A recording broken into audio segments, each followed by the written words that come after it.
Hello everyone, thank you for watching this special edition of CCN, Crown City News. I'm Sehnita Joshua Mattison. The countdown is on for the April 19th runoff election in Pasadena, and allegations of DUIs, cronyism, and misleading voters are flying. But the candidates are here to set the record straight as we head into the last few days before the polls reopen. First up, 5 candidates ran for City Council District 4, but none of them managed to get more than 50%. In the end, only 70 votes separated top vote-getter Jean Masuda from challenger Jill Fosselman. Now they have just a few days to convince voters that they have what it takes to be the next City Council member. Jill Fosselman joins us live. Thank you for being here again, Jill. Jean Masuda was going to be joining us on phone, but I don't believe we have him here, but that just gives us more time with you. Of course. Now, I know that there are so many things that are coming up in this runoff. Even after the March 8th elections, there's more. You know, in an email, Jean Masuda, when he had contacted us, he's saying that there are a number of conflicts of interest that you have. One being that you work for a affordable housing developer. Do you feel that that's going to be a conflict of interest if you were elected to the council? It's actually inaccurate. Okay. I don't work for an affordable housing developer. About 2 years ago, I prepared a PowerPoint presentation for a general contractor named Walton Construction. Walton has done many types of projects. They've done parking structures, medical facilities. They have done affordable housing, but they're the general contractor. And all I did for them was I prepared a PowerPoint presentation. And I was actually hired by my father to do the work. So I mean, it's really, I don't foresee it being a conflict of interest, but frankly, you know, I spent a lot of time filling out my statement of economic interest form. I took it seriously, as I take this position seriously, and I wanted to disclose all of my income that I had, so I went ahead and did that. Okay. Now, I mean, in effect, there might be things that come up as your council member. You're obviously very active in the community. You've held a lot of positions. Do you think it's just going to be something where you are going to be willing to recuse yourself if there is a conflict of interest? Well, I would think any council member would want to and would need to recuse themselves if there is a conflict of interest. And frankly, that's part of the reason why a statement of economic interest is so important to the voters, as well as I think important to the constituents as we go forward. You know, frankly, I think I was a little disappointed that my opponent didn't spend the amount of time that I spent completing mine. I was happy to see that he has amended his form. So my hope is that we can both kind of move on through here. I'm going to accept that his form is complete. I hope that he accepts that mine is as well, and we can get to talking about the issues that the voters actually care about. Okay. Now, there were accusations that he didn't disclose rental income from a property in Sierra Madre that he owned, correct? That's correct. In fact, he did not. 4 years ago, when he ran against Councilman Hatterline, he disclosed a number of properties and income that he received from that. And so, I mean, we thought it was kind of interesting that he didn't feel the need to disclose at this time, but, you know, he's corrected that, so okay. We'll go forward. Now, you know, last bit about this, because he's also, you know, also indicated that you might be fined from the city clerk for not disclosing in time donations or doing it quickly enough. What do you have to say about those accusations? Absolutely. We were a couple days late in turning in our last form. I think we were 2 days late, maybe. So we were fined $10, and we've happily paid that. And it's just, this is our first time running. I'm very happy and pleased with the detailed amount of information we do have on our forms, and I'd like to point out that they're available on the website if anyone wants to take a look at them, and you can see my expenditures as well as my revenues. And I would actually challenge anyone to take a look at that, as well as that of my opponents. Okay. Well, now, as I mentioned earlier, only 70 votes in the end separated you two. It's crazy. What have you done to make more friends in the community? I'm walking. In fact, I was out walking, knocking on doors for about 4.5 hours today, making phone calls. We're having coffees. In fact, I have a coffee this evening at 6:30 in Lower Hastings. Yes, we're going to get you out in time for that. No, I totally appreciate that. So, meeting with a lot of voters, reaching out to folks all across the district. A lot of walking, a lot of calling, and I have to say our volunteer base is swelling. There's so much momentum, so much positive support. People still want to engage on the issues. They still really want to talk about what matters to them in East Pasadena. So that's been exciting. So what do you think in this runoff? What's going to be the edge for you? How are you going to separate yourself from Jean Masuda? How do you think that the voters are going to connect with you? Well, I think what I've demonstrated throughout the entire campaign is a positive campaign that focuses on the issues. I've been really wanting to talk about what matters to folks, why it matters to them, and what I think I can bring to the table as their next council member. As I've said from the very beginning, I think the thing that has distinguished me from all of my opponents has been my background and my experience. I'm prepared to hit the ground on day one with no lag time, and I welcome the opportunity. And I can start getting to work immediately for District 4. I'm not going to have that prepare roll-in time that another candidate would have. Okay. Now we have Dean Lee from the Mountain Views News joining us to give us a little perspective. Dean, what do you think about this race? Well, I think it's, when talking about disclosure, I think that the election needs to be disclosed because, to be truthfully honest, our office is in District 4, and I'm hearing nothing about this election coming up whatsoever. I've gotten no flyers, no phone calls. I haven't seen it in the media. I know there's no stories about it. And I really think that the voter turnout is going to be extremely low. Like, we're talking, a few hundred votes or something. And it kind of worries me because, Pasadena is known as kind of a progressive. It's definitely an engaged city in its politics. Absolutely. And just to see this kind of fall off the radar kind of bothers me. Just the whole election in general, not one candidate versus the other. I mean, it's just the whole entire thing seems to have disappeared. Even in both candidates, both Jill and Masuda, their websites weren't updated in any timely fashion. Like right after the March 8th election, I expected at least some type of update on the websites. And I have to say that both candidates now have done that, but in the early days, they were not updated. There was no information. And as a reporter, that's where I first go. So I'm going to go look at the websites to find out exactly who's, endorsing who and what to do. And Masuda's website wasn't updated till the last week. And so, just yesterday. Oh, was it? I think it was. Well, and so, that's a really good point about, how are the voters getting information? I know that, social media is big in this point. That's how a lot of people are getting their news. Right. So what have you been doing with Facebook, Twitter, all of those? Yeah. And as Dean's saying, how was the website important to you to make sure that it is updated in a timely way, or is that something you didn't really find that connected you to voters? It is, but we've been doing little bits and pieces here and there, and again, I'm running a grassroots campaign, so I'm really at ground zero with everything. So I think, unfortunately, sometimes I'm the backlog with getting things updated. But I totally agree with you. I think that's a priority.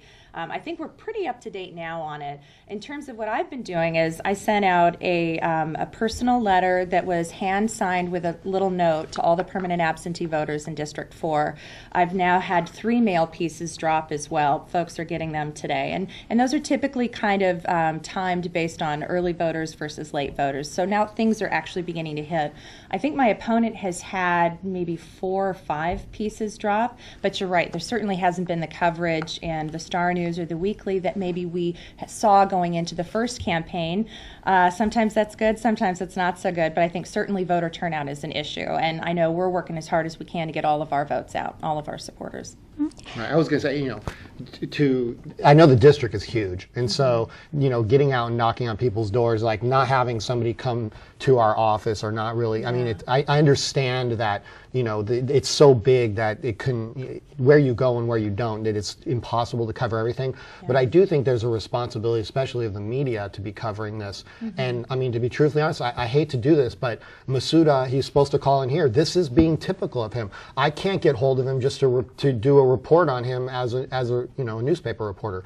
So having the candidates tell me, well, I don't want to do interviews. Why run for office? If you don't want to do an interview with me so I can get information out to the public, I'm not doing this because it's neat. I'm doing it because it's my job. Yeah. If you don't want to come and do that, what am I to do? It's like, I think it's, we'll see on election day on what the turnout is, but there's a responsibility here. I absolutely agree, and I have to say to that end, I've accepted every offer that's been made to me, whether it's been with the neighborhood association, with the League of Women Voters, with you all here, with other reporters, because I think people should know about what's going on, and because I do think that we need to both respect and foster much more participation in our community. The media plays a central role in that. So I've actually been a little frustrated that we couldn't have more dialogue, and going into a runoff, I would think it would have been helpful for voters to to really see my opponent and I get into some of the meat of the issues. And so it's frustrating that we haven't been able to do that. Right. Well, I think there's a danger in, when somebody becomes elected in office, and then, I mean, even running up, they don't want to talk to the media. What happens when stuff really starts to, happen, and absolutely the media is going to be, aggressive and go after something that happens. You're going to have to answer. It's not like, this is kind of a... Well, I think that was definitely a growing trend even in the last election. I think it was District Council 6 for Pasadena. I think Carolyn Neighbors, took the same strategy of not necessarily seeking out the media, or not even seeking out the media, but responding to, different forums and things like that. And, do you think that's indicative of how, do you think a council person can still reach out to the community, still do their job without, seeking the media? At the beginning, every single debate that was held, District 4 was the most mellow of all of them. All 5 candidates came out. It was a very sort of a truce between everybody, and it was everybody getting along right from the first debate at LaSalle. And so it kind of surprises me now that we're seeing this, all of a sudden a little problem here. And so in the beginning, the District 4 was the most mellow out of them all. And so...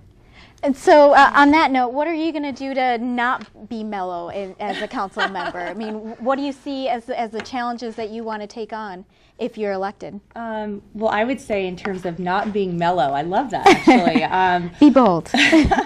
Well, I want to form an East Pasadena Neighborhood Association. I want to bring together the 16 to 18 neighborhoods that we have, and probably the 4 to 5 different listservs that we have, and be able to get information to them and get it out into the community and use that as a vehicle for me to get information from them so that I can advocate. I think it all goes back to people being informed, knowing how what they have to say actually does make a difference, and then having someone at the front that's willing to take a leadership role and really advocating.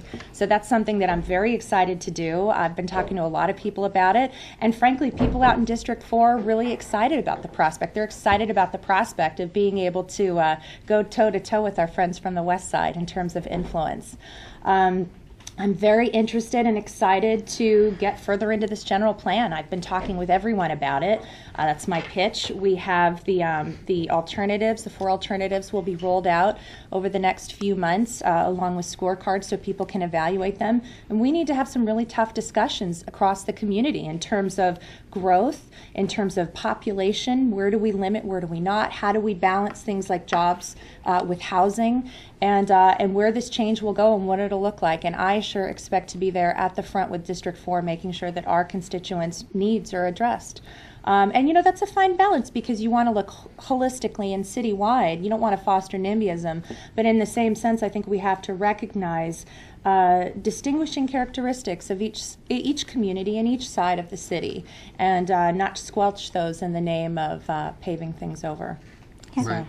Well, speaking to some of the needs of the community, there have been challenges like things like vehicular burglaries have gone up in the community.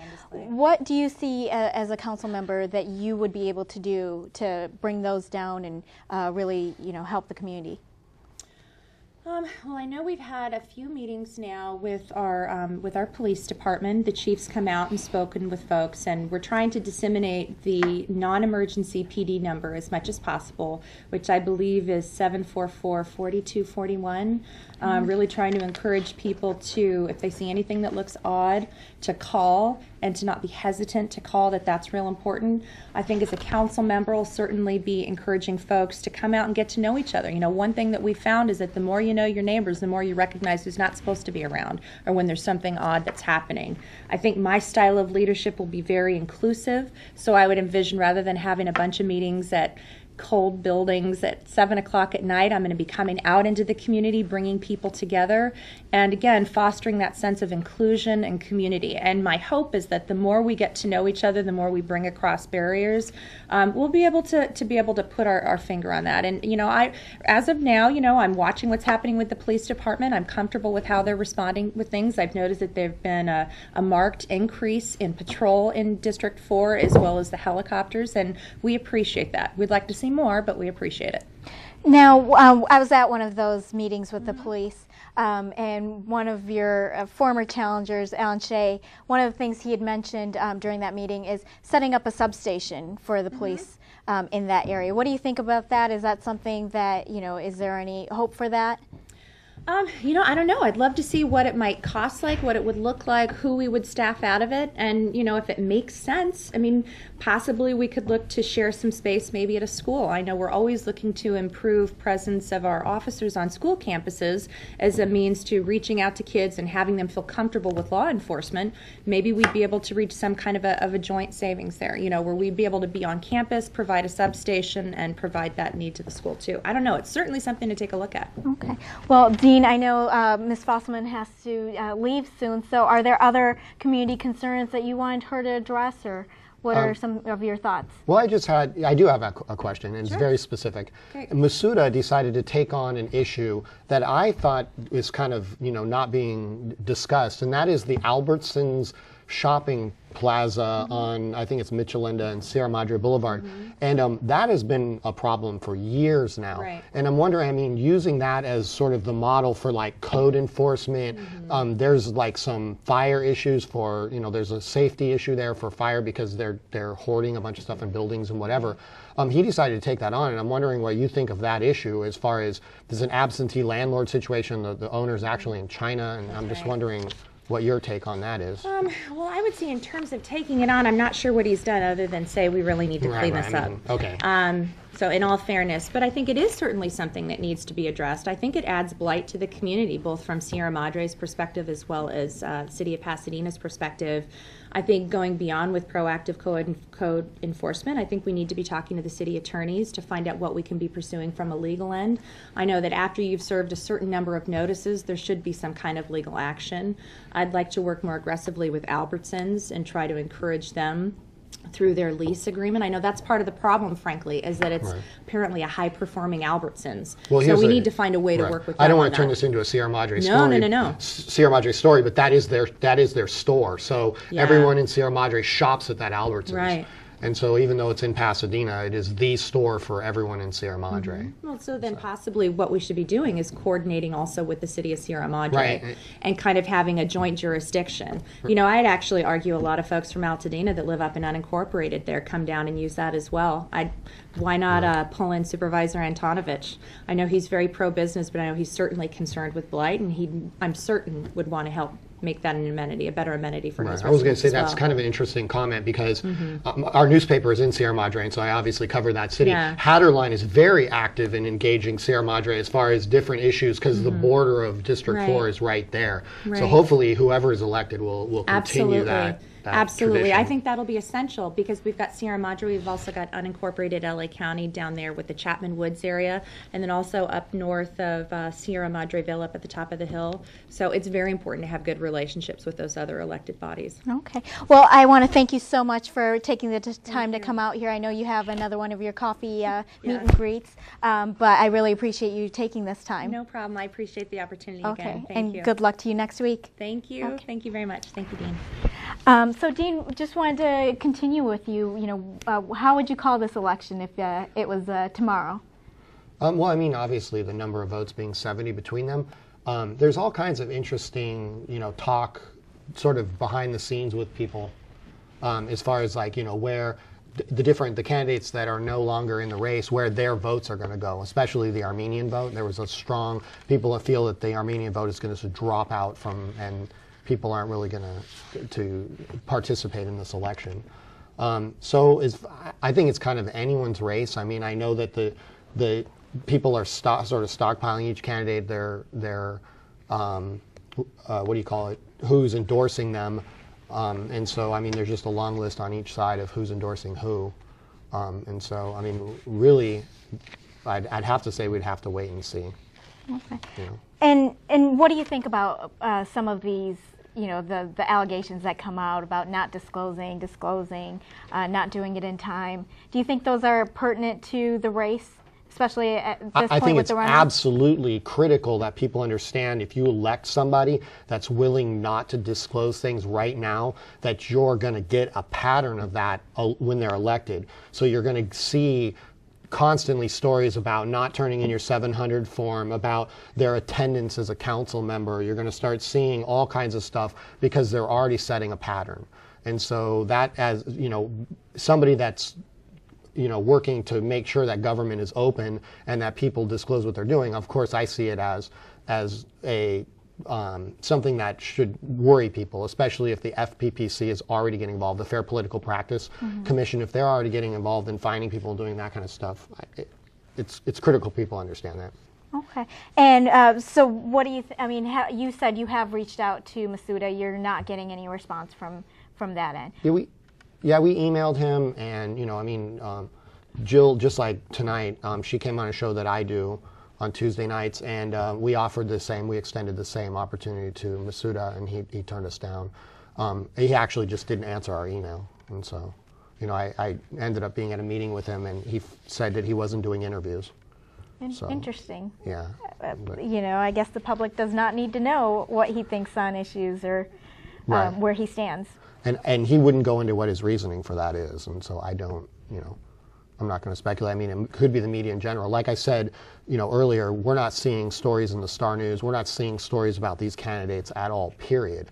And so if, that sort of needs to be looked at as to, if you have an election, I should be seeing, stories about the candidates. Absolutely. Well, you'll stick around. We're going to go on to PUSD Seat 6, and you'll join us for that. PUSD Seat 6 race has taken quite a turn. We'll live with the candidates when we come back. That's next on CCN, Crown City News. Your news, your neighborhood.